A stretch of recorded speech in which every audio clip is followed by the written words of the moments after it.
छात्रा अधिवेशन आयोजित किया गया, जिसमें 13 जिलों से आए विद्यार्थी परिषद के छात्राओं ने शिरकत की।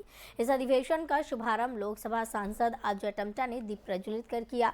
इस दौरान सांसद अजय टम्टा ने अधिवेशन को संबोधित करते हुए कहा कि राष्ट्र निर्माण में विद्यार्थी परिषद का अहम योगदान है। वहीं देश के यशस्वी प्रधानमंत्री नरेंद्र मोदी के नेतृत्व में सरकार महिलाओं के कल्याण की कई योजनाएं संचालित कर रही है, जिसका लाभ महिलाओं को मिल रहा है।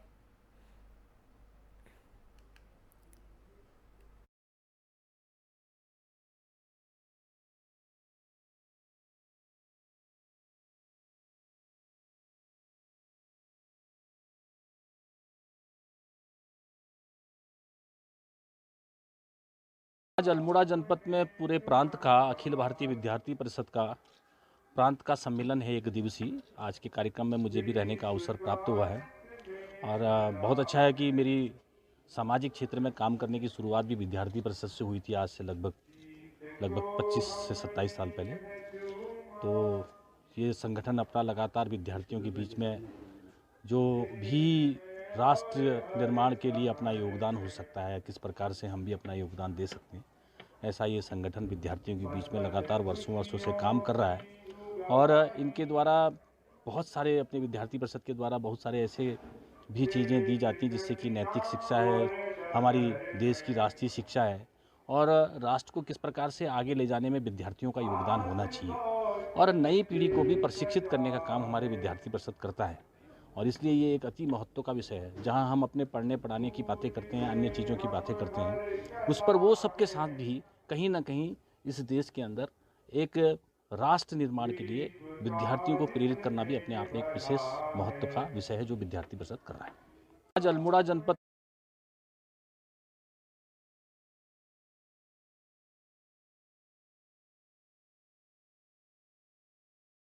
विकासनगर के पचवादून में दिन दहाड़े भूमाफियाओं ने एटन बाग में लाठी डंडों से लैस लगभग 100 बदमाशों के साथ एक किसान के घर पर धावा बोल दिया, जिसमें किसान व उसके परिवार को बेहद गंभीर चोटें आई हैं। वहीं जब किसान ने स्थानीय पुलिस को सूचित किया तो पुलिस ने उल्टा पीड़ित व उसकी घायल और बीमार पत्नी को ही हवालात में बंद करने की धमकी दे डाली।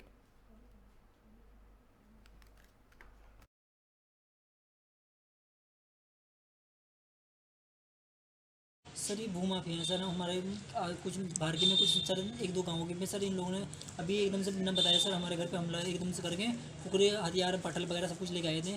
और एक सरदार जी पता नहीं कौन थे, उन लोगों ने तो मेरे फुकरे पेट में भी भोगने की कोशिश करे थे, वो पेट में भोग भी दी है। तो सर मैंने एकदम से मैंने हाथ से पकड़ी, वो साइड में लगी, वरना तो सर मैं तो आज भगवान के पास प्यारा हो गया सर। हमारी ज़मीन का विवाद हुआ है, हमारी पुश्तैनिक ज़मीन है और मेरे जो मतलब दादाजी थे उन्होंने हमारे और मेरे ताऊ के मतलब मेरे पापा जी के और मेरे ताऊ जी के नाम पे वसीयत बनाई थी, ठीक है, क्योंकि मतलब कुछ उस मतलब आज से 20 साल पहले वसीयत बनाई थी, ठीक है। अब जो मतलब दादाजी भी एक्सपायर हो गए, ठीक है, और ताऊ जी भी एक्सपायर हो गए मेरे, उनके बच्चों ने किसी को ज़मीन बेच दी, किसी की फर्जी रजिस्ट्री कर दी। दो नंबर है अपने, दो नंबर और हमारे मतलब जैसे 2 खसरे नंबर है ना, तो एक अपने खसरे नंबर को तो उन्होंने पहले बेच चुके हैं, अब उन्होंने हमारे खसरे नंबर में से बेच दिया है। तो ये विवाद किसके साथ हुआ आपका? ये विवाद जो जिसको बेची है वो लोग, वो सबके सब हमारे घर पे आ गए थे, कम से कम 250-300 आदमी, उन्होंने हमारे पर हमला किया। हरिद्वार जिला पंचायत में बीजेपी का बोर्ड बनने के बाद दूसरी बैठक का आयोजन किया गया। जिला पंचायत कार्यालय पर आयोजित बोर्ड बैठक में जिला पंचायत अध्यक्ष किरण चौधरी, उपाध्यक्ष अमित चौहान समेत सभी 44 नेता, पंचायत सदस्य और जिला प्रमुख शामिल हुए। बैठक में सभी जिला पंचायत सदस्यों ने अपने अपने क्षेत्रों में बिजली, पानी, सड़क, शिक्षा और स्वास्थ्य से जुड़े तमाम प्रस्ताव रखे। सभी सदस्यों द्वारा दिए गए प्रस्तावों पर मोहर लगाते हुए जिला पंचायत अध्यक्ष किरण चौधरी ने कहा कि बोर्ड बैठक में जितने भी विकास कार्य से जुड़े प्रस्ताव आए हैं उन सभी को प्राथमिकता से किया जाएगा। हरिद्वार जिले के दूरस्थ ग्रामीण क्षेत्रों के विकास को लेकर भी वो सभी सदस्यों के क्षेत्र में काम कराएंगे और हरिद्वार को एक आदर्श जिला बनाएंगे।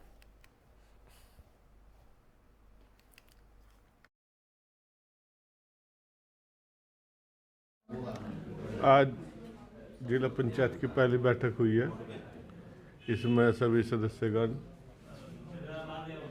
सभी प्रमुखगण, विधायकगण उपस्थित रहे।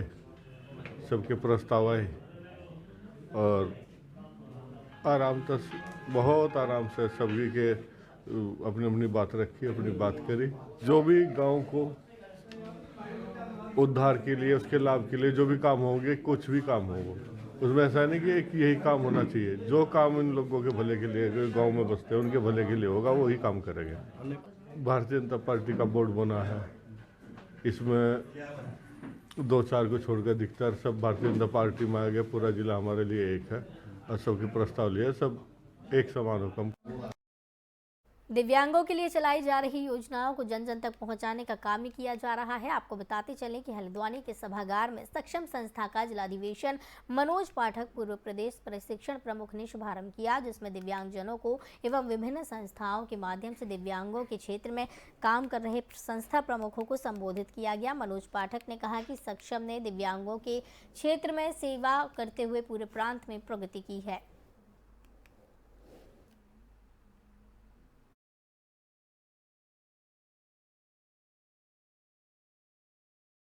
आज हल्द्वानी के एफटीआई के सभागार में सक्षम संस्था का जिला नैनीताल का अधिवेशन संपन्न हुआ।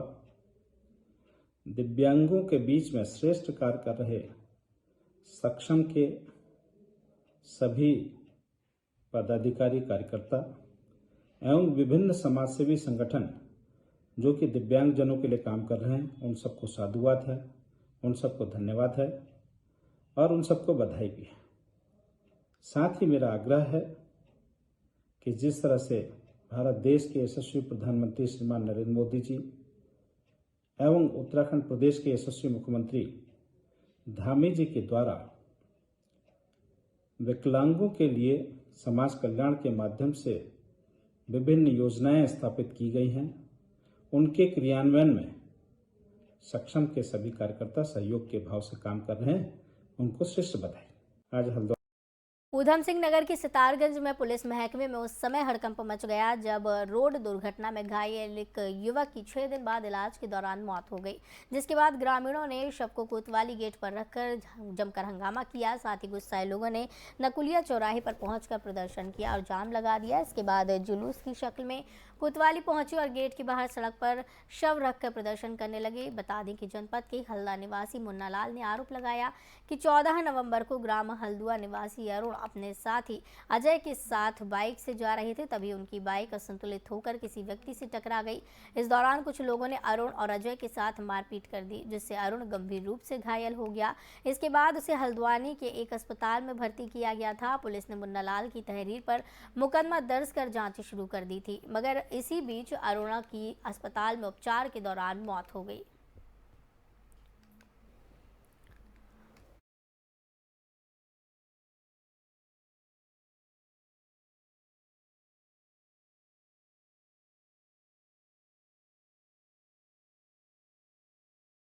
डीजीपी अशोक कुमार ने मीडिया से बात करते हुए कहा कि राज्य सरकार ने कैबिनेट बैठक कर प्रदेश में मतांतरण के विरोध में सख्त कानून का प्रावधान कर दिया है। इसके बाद भी आज देहरादून में मतांतरण का मामला सामने आ गया है। इस पर हल्द्वानी पहुंचे पुलिस महानिदेशक अशोक कुमार ने कहा कि राज्य सरकार इस तरह के मामलों को लेकर सख्त नियम बनाने में जुटी है। साथ ही पुलिस भी नियम के हिसाब से दोषियों पर कार्रवाई करेगी।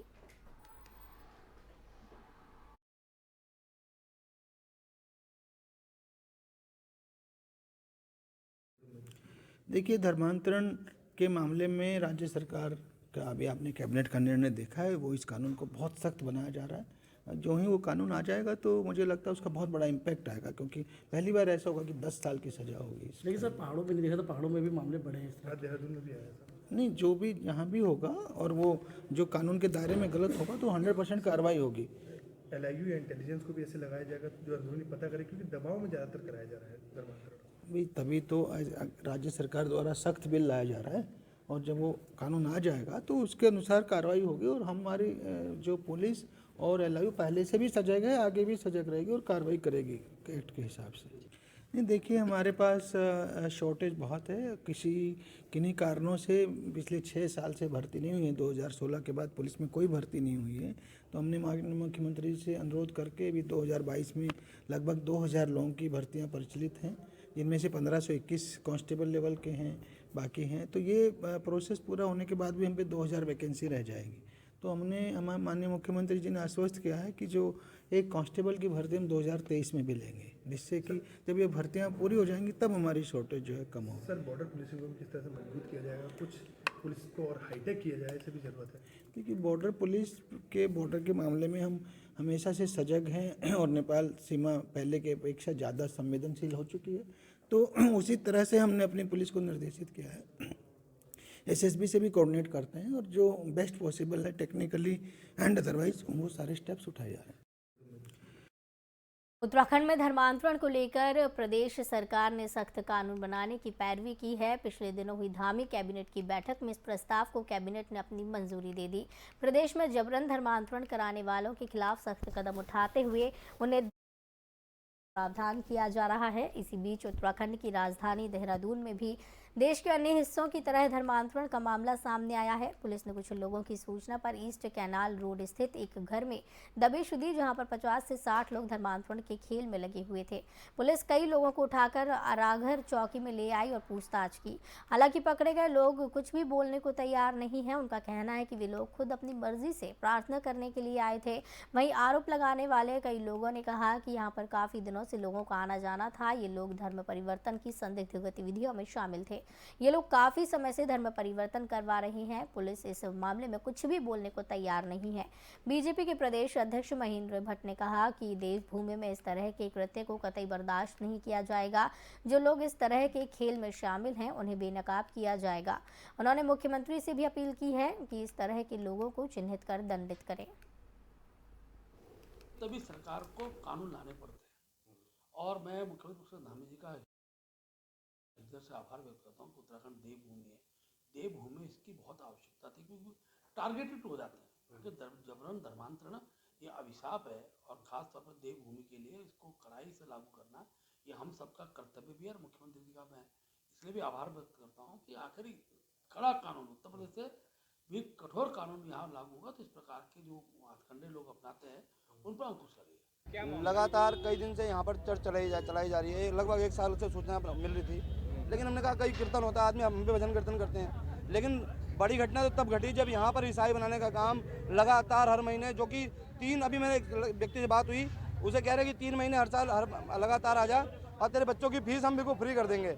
ये धर्मांतरण जो सेवा की आड़ में षड्यंत्र रचा जा रहा है ईसाइयों द्वारा, ये बहुत निंदनीय है। और यहाँ पर अभी माननीय मुख्यमंत्री द्वारा 10 साल की सजा का प्रोविजन किया गया, उससे भी न डर के उसको भी ताक पर रख करके यहाँ पर जो ईसाई बनाने का काम चल रहा है वो निंदनीय है। उसको हम कतई इस देवभूमि में धर्मांतरण जैसी घटना को अंजाम नहीं देंगे, चाहे उसके लिए हमें कुछ भी करना पड़े। लिखवा रखा है, हिंदू हैं, यहीं के हैं और यहीं रहेंगे। हम यहाँ के लिए जान भी दे देंगे और मिट भी जाएंगे। बाकी लोग क्या कह रहे हैं हमें फर्क नहीं पड़ता। नहीं, आप लोगों को क्यों पुलिस यहाँ पकड़ते हैं? देखिए, ये भैया लोगों का पता नहीं क्या इंटेंशन है, क्या भैया को गलत इन्फॉर्मेशन मिली, क्या नहीं मिली, मुझे नहीं पता सर। मैं अपने घर में आराम से अपने बच्चों के साथ, परिवार के साथ संगति कर रहा था। बाकी कुछ लोग आए, उन्होंने नारेबाजी लगाई, मुझे कुछ नहीं पता। मैं सर लिया है, हम आगे बस हम आगे। आप यहाँ क्यों लाए? हल्ला मच रहा था, नीचे खड़े हुए लोग हल्ला मचा रहे थे, हमें लिया है। प्रदेश की विभिन्न ज्वलंत समस्याओं को लेकर कांग्रेस ने सचिवालय कूच किया। कांग्रेस के पूर्व प्रदेश अध्यक्ष प्रीतम सिंह की अगुवाई में आयोजित सचिवालय कूच में प्रदेश अध्यक्ष करण माहरा और पूर्व सीएम हरीश रावत नदारत रहे। नेता प्रतिपक्ष यशपाल आर्य, पूर्व मंत्री हरत सिंह रावत सहित पार्टी के तमाम वरिष्ठ पदाधिकारी और कार्यकर्ता प्रीतम सिंह के समर्थन में सचिवालय कूच में शामिल हुए। हालांकि कांग्रेस प्रदेश अध्यक्ष करण माहरा ने पहले ही साफ कर दिया था कि वो इस कार्यक्रम में शामिल नहीं होंगे, क्योंकि उन्हें समय से इसकी कोई जानकारी नहीं दी गई थी। प्रदेश में बढ़ती महंगाई, बेरोजगारी, अंकिता हत्याकांड, UKSSC जैसे कई ज्वलंत मुद्दों को लेकर कांग्रेसियों ने सचिवालय कूच किया और सरकार के खिलाफ जमकर नारेबाजी की। प्रीतम ने प्रदेश के ज्वलंत मुद्दों UKSSC भर्ती घोटाले, विधानसभा बैकडोर भर्ती घोटाले और अंकिता भंडारी हत्याकांड की CBI से जांच कराए जाने, बढ़ती बेरोजगारी, बेतहाशा महंगाई के खिलाफ सिस्टम व सरकार में व्याप्त भ्रष्टाचार के खिलाफ बिगड़ती कानून व्यवस्था को लेकर पहले से ही सचिवालय कूच का ऐलान किया था। सरकार को लगभग हुआ है और इन 9 महीनों में सरकार लगातार जन विरोधी निर्णय लेने का काम करती आ रही है। आपके सामने है, अंकिता भंडारी हत्याकांड होता है, पूरे उत्तराखंड की जनता कहती है आवाम कहती है कि इसकी सीबीआई जांच होनी चाहिए, कौन वीवीआईपी जो वहाँ पर आने वाला था उसका नाम उजागर होना चाहिए, लेकिन सत्ता में बैठे हुए लोग उस हत्याकांड की सीबीआई जांच नहीं कराना चाहते हैं। उन लोगों को बचाना चाहते हैं जो लोग वहाँ पर आने वाले थे, जो वीआईपी वहाँ आने वाले थे। आपके सामने है यूकेएसएससी में जिस तरीके से भर्ती में घोटाला हुआ, भ्रष्टाचार हुआ और उसके केंद्र बिंदु को जो है हाकम सिंह बना दिया। क्या हाकम सिंह की हैसियत है कि वो इतने बड़े पैमाने पर पूरे यूकेएसएससी में जो है नकल रॉकेट चला पाता? किसका संरक्षण है? इसीलिए हम मांग कर रहे हैं कि इसकी भी सीबीआई जांच होनी चाहिए। विधानसभा में भर्तियां हैं, वो घोटाला भी आपके सामने है, किस तरीके से अपने चहेतों को वहाँ पर भर्तियां दी गई हैं। कानून व्यवस्था पूरी तरीके से ध्वस्त है। भ्रष्टाचार का आलम तो ये है कि पूर्व मुख्यमंत्री जो है सरकार को कटघरे में खड़े करने का काम कर रहे हैं। देखिए, मैं सोचता हूँ कि आज उत्तराखंड पिछले 8-9 महीने से जिस दौर से गुजर रहा है वो हम सबको शर्मसार करने वाला है। इसलिए कि आप दिल्ली जाओ, हिंदुस्तान के किसी कोने में जाओ, आज उत्तराखंड की अगर चर्चा हो रही है तो नकारात्मक रूप से हो रही है, गलत कामों के लिए हो रही है, भ्रष्टाचार को लेकर हो रही है, अंकिता हत्याकांड को लेकर हो रही है, किरण को लेकर हो रही है, विधानसभा में भ्रष्टाचार को लेकर, भर्ती घोटाले को लेकर हो रही है। 9 महीने का कार्यकाल। बुलेटिन में फिलहाल इतना ही। मुझे दीजिए इजाजत। नमस्कार।